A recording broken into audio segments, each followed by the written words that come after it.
Hey, it is Xennial Gamer, and we're here today with a Punisher's B10 speed team. Now, quick disclaimer, the rune quality on these monsters is pretty high, and I'll talk to you a little bit about some of the choices and trade-offs I made. My goal was to not obviously take my most premium runes and put them on these monsters, but it is fairly high rune quality, so not everybody's going to be able to match this team. Even so, I'll walk you through the theory craft, I'll show you the runes, we'll do a couple runs in the dungeon. Now this is going to be a fairly quick video, obviously I'll do much more detailed step-by-step guides in the coming weeks, but for right now I think everybody's just anxious to find a team that works for them. And this includes myself, I've still got more dungeons to crack. So today is just really kind of a high-level overview of what I've figured out on this dungeon so far.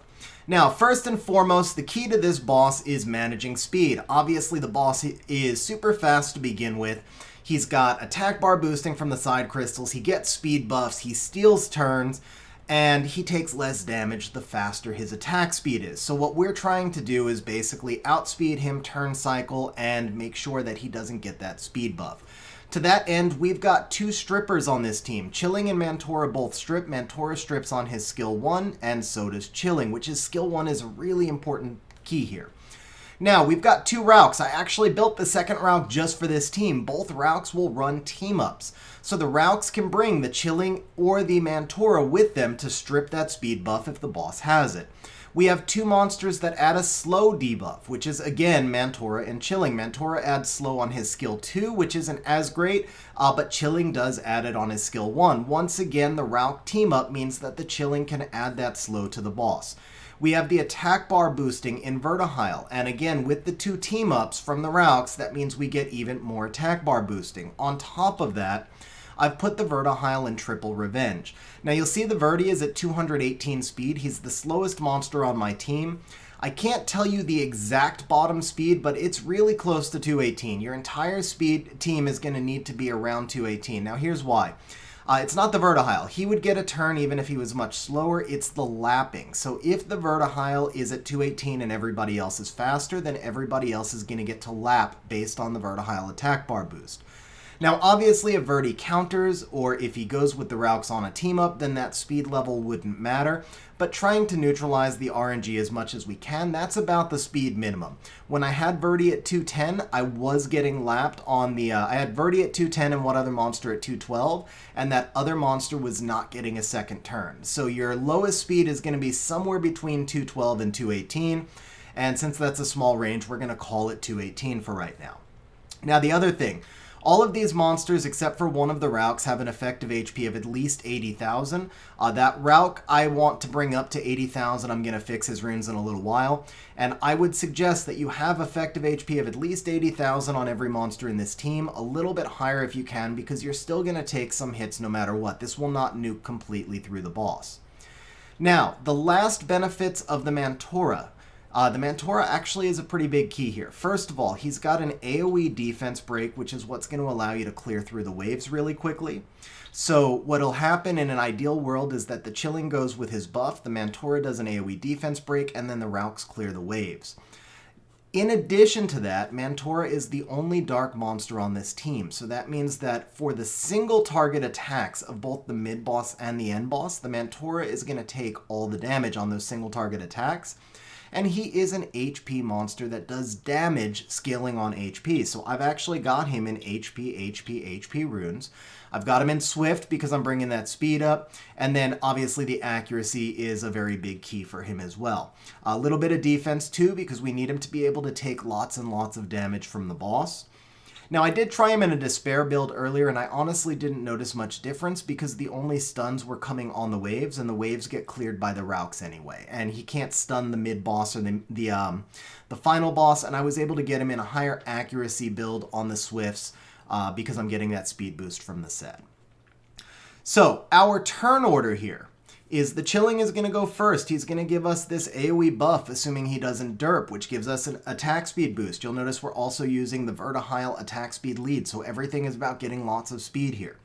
So the Chilling is going to give us an attack speed buff. He's also going to give us a crit rate buff, and that's why my Chilling is at 71% crit rate. Most of these monsters are a little bit lower crit rate.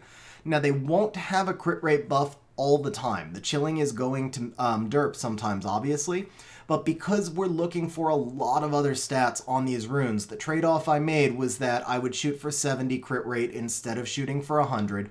If I could get a little bit higher, which I think I did with one of the Rauks, great. But my priorities were actually meeting my speed targets, my accuracy targets, and my effective HP targets. Those were the most important things.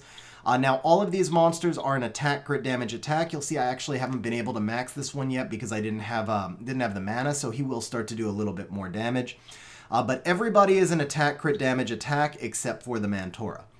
So the Chilling goes first. The Mantura, we've looked at his runes, but I'll flash them again one more time. He's in triple HP. Now, if you can get him in HP crit damage HP, that is fine as well. You'll notice that I do have 72 crit rate because he still does a lot of damage even in this build. Obviously does a little more damage in the crit rate build, but because he scales off of, in the crit damage, he obviously does a little bit more damage in the crit damage build. But because he scales off of HP, the damage drop isn't as much as you might think. Even with no crit damage, he's still doing about 90%, 85-90% of the damage he would do with a crit damage slot 4. So after the Mantura goes, we've got the 2 Rauks going. Now the first one, this is the one I had before, so he was already skilled up. He's got slightly better overall runes, no artifacts yet, so again, he has room to improve, and the accuracy is a little on the low side. Now, I don't know the exact accuracy that we need for these dungeons. I don't even know how you would test for that. I think somebody will eventually data mine it and post that information. For right now, I'm assuming that we need 55%. So I think my Rauk is actually a little bit low at 45. My target was 55, but that was pretty much a total guess. Now, this second Rauk is in here at 50% accuracy, so also a little bit low, but a little bit closer. Hopefully I can get that extra accuracy off an artifact or something. And you can see he's got a little bit lower crit rate, but more crit damage since he wound up in a rage set. And then acting last is the Vertigile, who I showed in Triple Revenge. He's actually an attack crit rate attack. If you could do him in a crit damage rune and maintain the 100% crit rate, that's perfect. Now, even though we'll have that crit buff sometimes, I would strongly recommend you still keep your Verti at 100% crit rate, because when you don't have that crit buff, you still need him to crit. So now that we've covered the monsters, let's just go through a couple of runs on the dungeon, and then we'll wrap it up from there.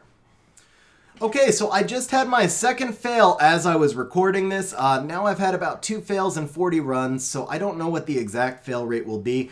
I will tell you that entire run was basically a derpathon. The Mantura never went with its skill 3 once to defense break anything, and that really set me up. Without the defense breaks, it really set me up for failure. The Rauks were missing the defense breaks as well.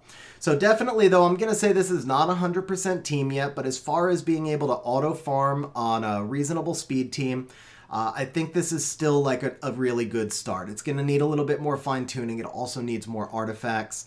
And another interesting thought that I had during that fail run was actually that if Mantura was in max resistance, the boss would not be able to steal as much attack bar on that single target attack.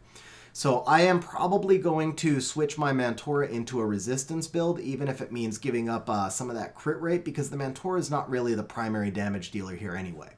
Now, ideally, every single monster would deal damage, and we do, right now we have all 5 monsters in damage dealing builds. But if I had to give up one of those damage dealers to prevent the boss from taking an extra turn, it might be worthwhile. If you saw right there, the boss got back 80% of his attack bar. So if the Mantura was able to resist some of those attacks, it would make a big difference. So we'll go ahead and do one more run here. I'll talk you guys through... whoops, is that worth keeping? I don't know if that'll work on Mantura or not. Anyway, I'm going to take you guys through one more run and just kind of talk you through the ideal here. So the ideal is chilling buffs. Mantura does an AoE defense break. That was exactly what we wanted to see happen right there. That allowed us to clear the wave really, really quickly. Now, the Mantura has already been turn cycled through the Rauks, but he derped there and went with skill 1. The chilling had also been turn cycled, so they actually both derped.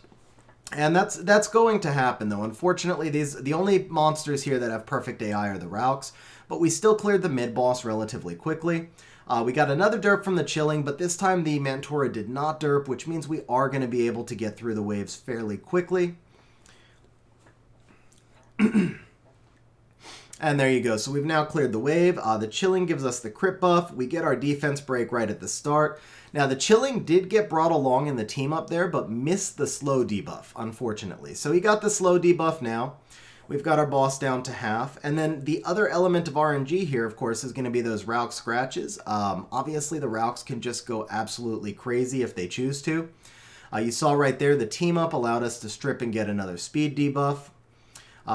Chilling does some decent damage. I definitely need to get that slot 2 maxed, and there we go. The boss is clear. And I think that was a pretty quick run. Let's see. Minute 12. So there you go, guys. Like I said, it's averaging about a minute 10, minute 15 with a range between a minute 2 and a minute 30. So I will, of course, do more guides on this and the other dungeons, but for right now, I know, like I said before, everybody's just really anxious to get some sort of team up and running, so I wanted to get something out quickly that could help you guys. So with that said, as always, hope you found it useful. I hope you enjoyed it, and we'll see you very soon. Hey guys, if you're still with me to this point, then that means that you probably liked the video, found it entertaining, or even better, both. So please smash the like button, hit the subscribe button, and leave a comment down below, because those things help the channel grow, and more importantly, they show me that the video is useful, and that's the whole reason I do this in the first place.